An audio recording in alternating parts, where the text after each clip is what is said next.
itanong mo kay Soriano, Biblia ang sasagot sa inyo. Ngayon, isa na namang video ang ating bigyang reaksyon at tatalakayin natin dito at ating alamin kung paano at ano ang kaibahan sa relihiyon ng dating daan kumpara sa iba. Dito ipaliwanag ni Brother Eli Soriano kung ano ba talaga ang nandyan o mayroon sa loob ng dating daan. Kaya dito ipaliwanag. Siyempre, kung bago ka pa lang dito sa ating channel, huwag kalimutang mag-subscribe, like, and share. At siyempre, intro muna tayo.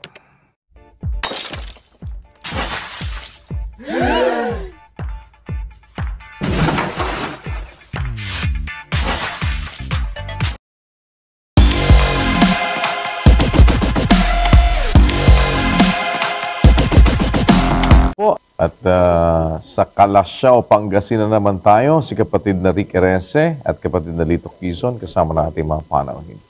Go ahead, Pangasinan, please. Po, salamat po sa Diyos, kapatid Eli at kapatid na Daniel. Mula po dito sa Kabilukaan, Covered Court, dito sa Calasiao, Pangasinan. Ang magtatanong po, kapatid na Eli, ay si kapatid na Merlick Pugia, 58 years old, isang Methodist. Narito po siya at ang kanyang katanungan. Magandang gabi po, Brother Eli. Nagpapasalamat ako sa Diyos dahil masipag kayo na ibahagi ang salita ng Diyos na tinutupad nyo ang utos sa Matthew 28, verse 19 to 20. Ang katanungan ko po dahil gusto kong madagdagan ang kaalaman ko sa Biblia. Anong pinagkaiba ng Iglesia ng Diyos at ng ibang relihiyon sa doktrina? Unang tanong ko po at pangalawa, ano ang kalagayan sa aming mga individual na nananampalataya? At ano ang kalagayan ng isang nananampalataya sa Diyos na ang inuuna ay material na bagay dahil maraming pretentious sa pananampalataya sa bibig at sa pisikal na sa Diyos pero sa kanilang attitude, ugali at gawa ay hindi makikita at walang awa at pagmamahal sa kanilang kapwa. Dahil tayo ay kanya-kanyang kaligtasan, saan papunta ang ganitong mga tao na ganitong klase ng pananampalataya na hindi nakikita sa gawa? Dahil sabi sa Biblia na faith without works is dead. Walang pagbabago sa kanilang buhay o transformation. Dahil kung minsan tayong mga nanampalataya, hindi natin natutupad yung Galatians chapter 5, verse 22 to 20. Ano ang kalagayan ng isang ganitong klaseng pananampalataya? Salamat kapatid na Merly sa iyong pagdalo. Unang-una yung tanong mo, pagkakaiba ng iglesia ng Diyos sa ibang mga relihiyon, sa doktrina, sabi mo. Malaki ang pagkakaiba kasi sa Biblia, kung pag-uusapan natin Biblia, wala namang ibang iglesia sa Biblia kundi ang iglesia ng Diyos eh. Yun ang opisyal na pangalan ng iglesia sa Biblia. Ikalawang Korinto 1:1. Basahin natin kapatid na Daniel. Si Pablo, na apostol ni Kristo Jesus sa pamamagitan ng kalooban ng Diyos, at si Timoteo na ating kapatid sa iglesia ng Diyos na nasa Korinto, kalakip ng lahat ng mga banal na nasa buong Akaya. Ang iglesia pinangaral ng mga apostol, iglesia ng Diyos. Yun po ang nakasulat sa Biblia. Ang malaking pagkakaiba natin sa mga ibang relihiyon, pangalan pa lang nung ibang relihiyon wala na sa Biblia. Huwag namang magagalit ang kahit na sino. Wala sa Biblia ang iglesia quadrangular. Wala nun. Wala sa Biblia yung Wesleyan Church. Pangalan kasi ni Wesley nakalagay dun sa Wesleyan Church.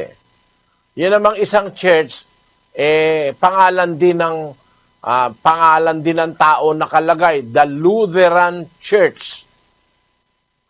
Pangalan ni Martin Luther, kaya Lutheran Church. Mali yan eh.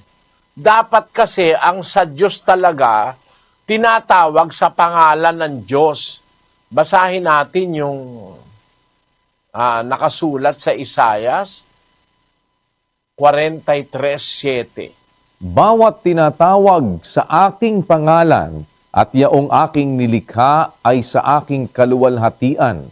Yaong aking inanyuan, oo, yaong aking ginawa. Yung sa Diyos, yung kanyang inanyuan, yung kanyang ginawa, tinatawag sa kanyang pangalan. Pati yung kanyang bayan, yung kanyang mga tao, yung iglesia, dapat tinatawag sa pangalan ng Diyos yun eh. Basahin natin ang 9:19 ng Daniel. O Panginoon, dinggin mo. O Panginoon, patawarin mo. O Panginoon, iyong pakinggan at gawin. Huwag mong ipagpaliban, alang-alang sa iyong sarili, O Diyos ko, sapagkat ang iyong bayan at ang iyong mga tao ay tinatawag sa iyong pangalan. Yung bayan ng Diyos, yung mga tao ng Diyos, tinatawag sa kanyang pangalan. Kaya yung tao ng Diyos, ang tawag tao ng Diyos, lalaki ng Diyos, man of God o man of God. Kaya yung iglesia sa Biblia, kapatid na Merliano, ang tawag doon, iglesia ng Diyos. Nababasa yan sa 9 na bersikulo ng Biblia, the name Church of God. Ang nakakalungkot, yung mga tao marunong pa sa Diyos. Ang ipinasulat ng Diyos, iglesia ng Diyos, pinalitan. Wesleyan Church, Lutheran Church, Catholic Church, kung ano-ano pinaglalagay na pangalan. Para bang marunong pa sila sa Diyos. Ang Diyos ang nagsabi na ang pangalan ng iglesia, iglesia ng Diyos. Basahin natin sa 14:37 ng unang Korinto. Kung iniisip nino man na siya'y propeta o ayon sa Espiritu, ay kilalanin niya ang mga bagay na sa inyo'y isinusulat ko na pawang utos ng Panginoon. Sinulat ng mga apostol, utos ng Diyos yun. Yung pagsulat nila, utos. At yung nilalaman ng kanilang sulat, utos ng Diyos yun. Kaya nang isulat ng mga apostol, iglesia ng Diyos, ang Diyos ang may utos nun.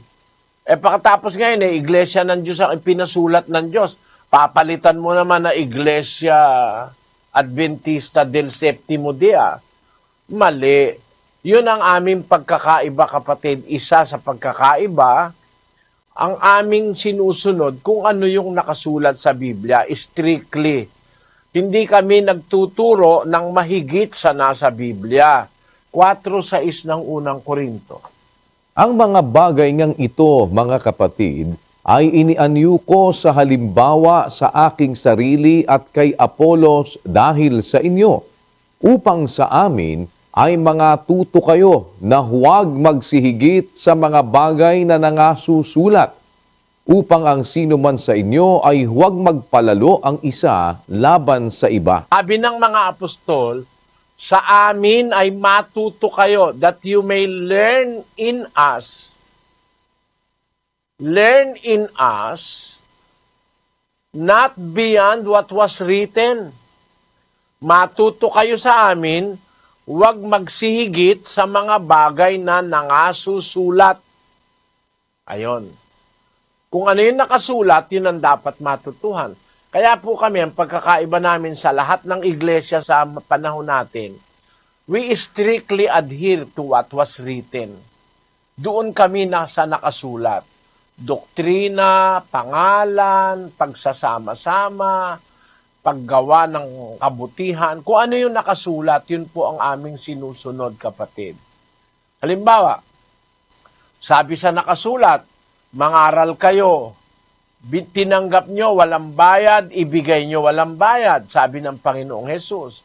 Kaya nangangaral kami, walang bayad. Nagbibinyag kami, walang bayad. Nagkakasal kami, walang bayad. Dapat ang ebanghelyo ipamahagi ng walang bayad. Meron kami abuluyan, kusang loob. Nag-aabuloy ang mga kapatid, kusang loob. Pero para magpabayad kami, hindi kami nagpapabayad. Bawal po ni Kristo yon. Yung abuluyan na kusang loob, nasa Biblia po yon. Ang nakasulat sa 2 Korinto 9:7, Magbigay ang bawat isa ayon sa ipinasya ng kaniyang puso, huwag mabigat sa loob o dahil sa pinipilit, sapagkat iniibig ng Diyos ang nagbibigay na masaya. Yon. Yan ang nasa Biblia, magbibigay ayon sa pasya ng puso, kusang loob, hindi pinipilit. Yun ang aming ginagana. Pero wala kaming pinapabayarang aral. Libre nga eh.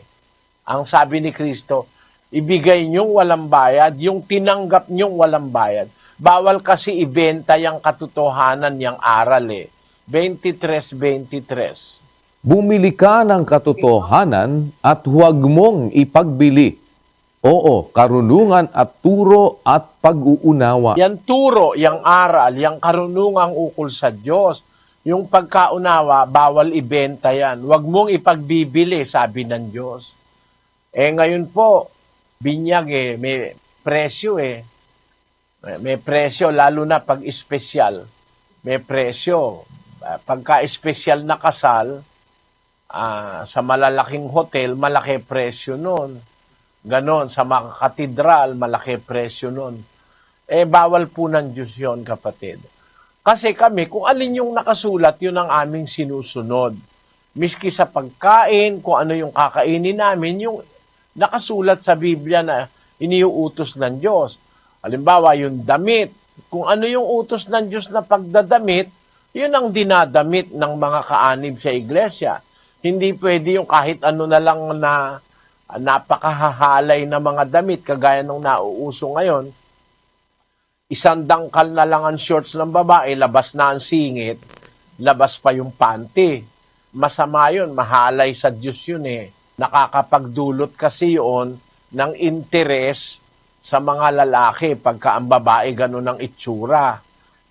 Nakakagawa tuloy sila ng kasalanan.